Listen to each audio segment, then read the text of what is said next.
नमस्कार, मी निर्भय महाराष्ट्र पार्टी निपाड तालुका अध्यक्ष संतोष जाधव सुरडकर आणि आता आपण जोडले गेले आहोत सागर जाधव यांच्यासोबत हे राहण्यासाठी पिंपळगाव बसवंत येथील डॉक्टर बाबासाहेब आंबेडकर नगर येथे राहतात.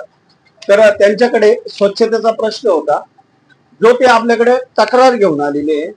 तर त्यांचं म्हणणं असं आहे की नगर परिषदेने जी दरवाजे बसवलेली शौचालयाला संडासांना तर ती अतिशय आपण ज्याला म्हणतो की खराब बसवलेली आहे.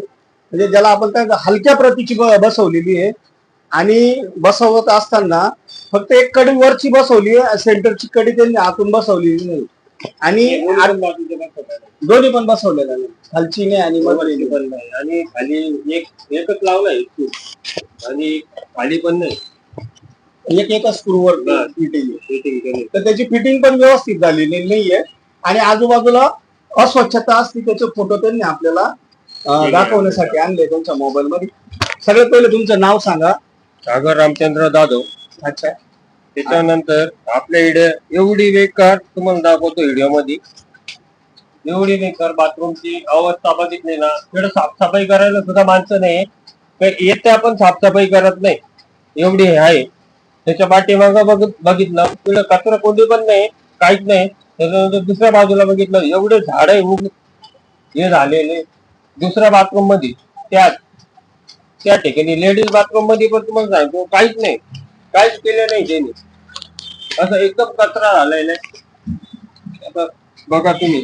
आणि दरवाजा बसवलाय त्यांनी, सगळ्या बाथरूम दरवाजा बसवले, वरती स्क्रू मारले त्यांनी आणि एक ठिकाणी मारलेलं पण नाही. तुम्ही बाथरूम बघितला तर दरवाजा असा हातात येईल उडून.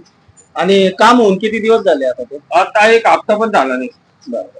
तर मी आलो म्हणजे मी आता मुंबईला राहिलो तेव्हा मी इकडे आलो, बघितलं इकडे रक्तदान केलं तेव्हा मुंबईला गेलो.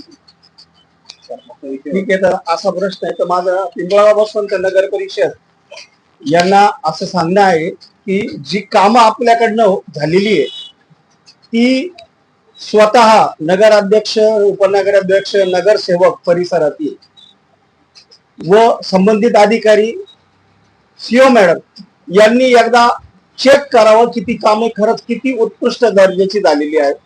या संदर्भात माझे देवचक्के मॅडम सोबत बोलणं पण झालेलं होतं.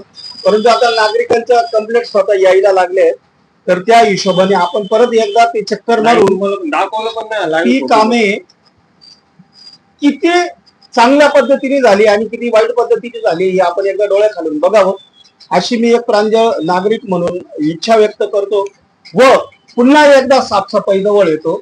यांचं तेच म्हणणं आहे की साफसफाईसाठी माणूस येत नाही व साफसफाई लवकर होत नाही. धन्यवाद. एकच लक्ष, जनतेचे प्रश्न.